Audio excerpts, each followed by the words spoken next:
نحمده ونصلي على رسوله الکریم اما بعد۔ میرے دوستو، اللہ تبارک و تعالیٰ قرآن مجید میں فرماتے ہیں قُلْ لِلْمُؤْمِنِينَ يَغُضُّوا مِنْ أَبْصَارِهِمْ وَيَحْفَظُوا فُرُوجَهُمْ ذَلِكَ أَزْكَىٰ لَهُمْ إِنَّ اللَّهَ خَبِيرٌ بِمَا يَصْنَعُونَ۔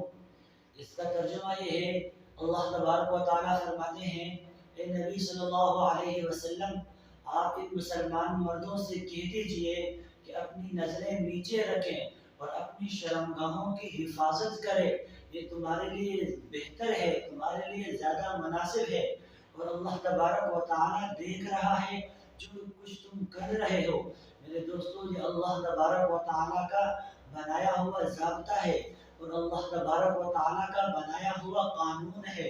اب اگر کوئی شخص اللہ کا یہ بنایا ہوا حکم جانتے ہوئے بھی اس پر عمل نہ کرے، گویا یہ اللہ تبارک و تعالیٰ کا قانون پر عمل نہیں کر رہا، گویا یہ عملاً اللہ کے قانون پر عمل نہیں کر رہا ہے۔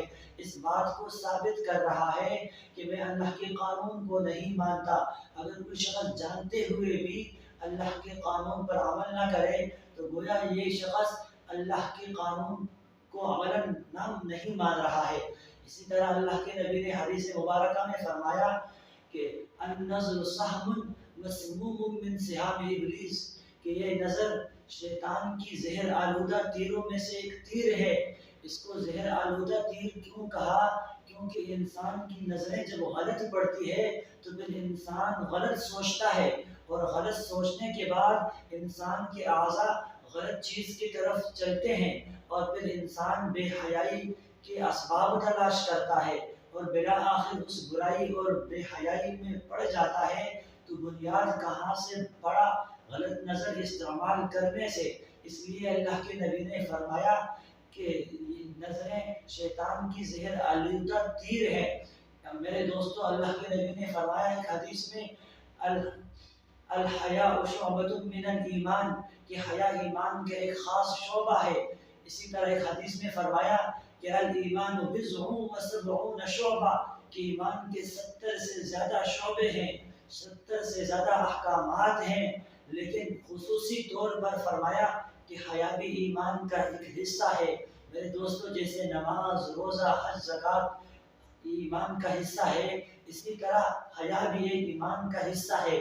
اس کو مستقل طور پر، الگ طور پر اس لیے ذکر کیا کہ جس شخص میں حیا ہوتی ہے وہ ایمان کے اور بھی بہت سارے شعبوں پر عمل کر سکتا ہے، لیکن جس شخص میں حیا نہ ہو وہ ایمان کے بہت سارے شعبوں پر عمل نہیں کر سکتا۔